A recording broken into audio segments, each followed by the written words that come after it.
덕후 정치평론입니다. 대통령 지지율이 올라가자 이재명과 더불어민주당은 강원 양면작전을 구사하고 있습니다. 언론, 유튜브, 카톡 등에 대한 검열과 중도층을 겨냥한 유화책을 시작했습니다. 그래서 오늘 주제는 우클릭 신용하면 독수에서 약과가 나오나로 하였습니다. 시청하시는 도중 구독, 좋아요 부탁드립니다. 최근 탄핵 정국에서 급격히 이재명의 좌우 호위무사격으로 등장해 맹활약을 펼치고 있는 두 사람이 있습니다. 김민석 더불어민주당 수석 최고위원과 박선원 초선 의원이 바로 그들입니다. 김민석은 작년 8월 윤석열 정부가 계엄령을 준비하고 있다는 주장을 펼쳐서 논란이 중심에 섰었습니다.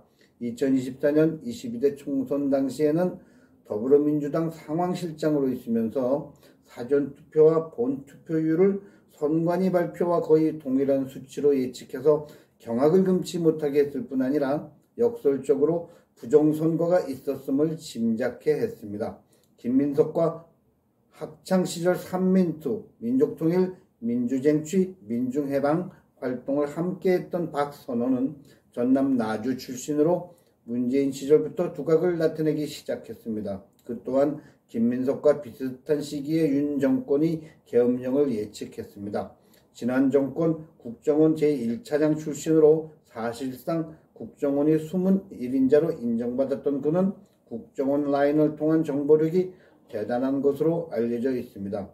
문재인은 주한미군 철수와 국가보안법 폐지 등 반미 활동을 꾸준히 펼쳐온 박선원에게 국정원 고위직을 맡김으로써 국정원이 대공수사권 박탈을 비롯 사실상 국정원 무력화에 큰 기여를 한 것이 사실입니다. 그 실무 주역에 박선원이 있는 것이지요. 이재명과 골수 반미로 무장한 이들 두 사람이 국회에서 노트를 기자들에게 노출시키며 희죽대는 장면이 보도에 나왔습니다. 보는 사람에 따라 꺼림칙해 보이기도 하지만 한편으로는 그들이 자신만만한 모습도 보였습니다. 그것이 무엇일까? 놀랍게도 더불어민주당에서 미국 트럼프 대통령을 노벨 평화상 수상 후보자로 노르웨이에 추천을 했다는 것입니다. 박선원은 조셉 윤 주한 미 대사관 임시 대리대사에게 추천 사실을 알린 것으로 알려졌습니다. 트럼프에 대한 노벨 평화상 추천은 우크라이나 등 몇 개국에서도 이미 추천을 한 것으로 알려졌습니다. 유명한 상 수상에 관심이 많은 것으로 알려진 트럼프 대통령을 발빠르게 이용하자는 수법일까요? 참 낯두꺼운 자들입니다. 트럼프 대통령 취임식에 더불당은 누구도 참석하지 말라고 엄명을 내렸던 그들입니다. 실제로 초청받은 자도 거의 없었겠지만 말입니다. 사람이 어떻게 이렇게 180도 표변할 수 있을까요? 온갖 가짜뉴스를 생산해서 국민을 향한 선전선동을 밥 먹듯이 하는 종북 주사파들에게는 그리 어려운 일도 아닐 것입니다.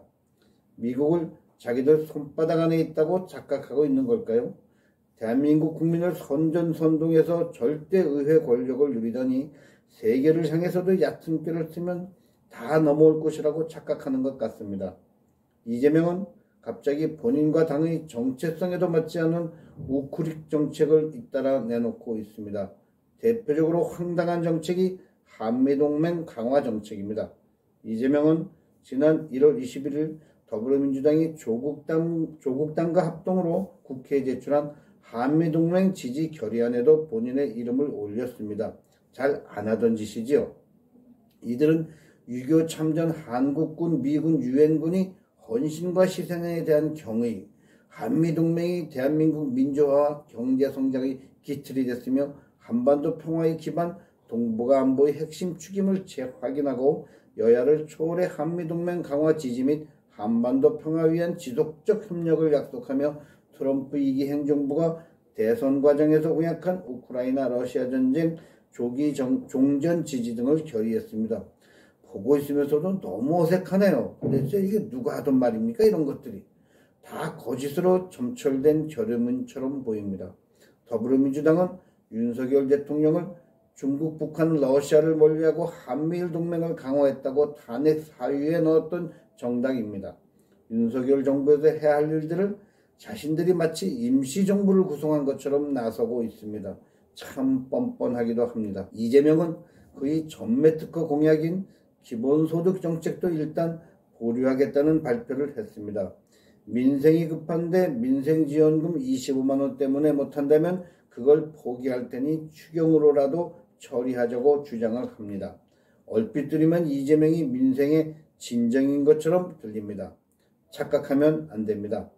지난해 12월에 예산을 더불어민주당 단독으로 통과시키고 2월에 바로 추경을 하려면 4조 원에 달하는 예산 난도질은 왜 했습니까? 기실 따지고 보면 정부 제출 예산은 4조 원을 삭감하고 더불어민주당은 호남 지역의 선심성 예산 2조 원 이상을 증액시켰습니다. 자기들 나름 실속은 다 챙겼지요. 지역 앞에 7천억 원을 비롯 새만금공항, 나주 한전공대 지원금 등은 풍족하게 지원됩니다. 이재명은 여기에 실용주의 노선도 들고 나왔습니다. 해묵은 중공 등소평의 흥묘백묘론이 바로 그것입니다. 이념이 뭐 그리 중요한가 라면서 종북 종중은 그들이 바꿀 수 없는 절대 이념이면서도 마치 언제라도 바꿀 수 있는 것인 양 넘어가고 있습니다. 주 52시간 근무는 민노총의 강력 반대로 절대 변경할 수 없는 원칙이라고 문재인 정권 내내 버티어왔었습니다. 그런 이재명이 반도체 산업 등 특정 주력 산업의 연구개발 전문가들이 52시간 내에서 필요에 따라 몰아서 일하게 해달라는 요구에 대해 할 말이 없다라고 말했습니다. 참으로 구차한 변명입니다. 그럼 그동안 몰라서 그랬다는 것일까요? 이것도 일종의 여론 환기를 위한 말속임에 불과할 것일 수도 있습니다. 사실상 1인 지배 정당 체제에서 본인이 결정하면 그리 이루어지는 것인데 검토는 또 웬 말입니까? 민주파리 정당 행세를 하는 걸까요? 그게 아닐 겁니다. 뒤집을 수 있는, 언제라도 번복할 수 있는 그런 여운을 남겨두는 것이지요. 사회주의, 전체주의 이념은 바꾸려 해도 쉽게 바꿔지지 않습니다. 이미 저들이 온몸에 체화되어 있기 때문이지요.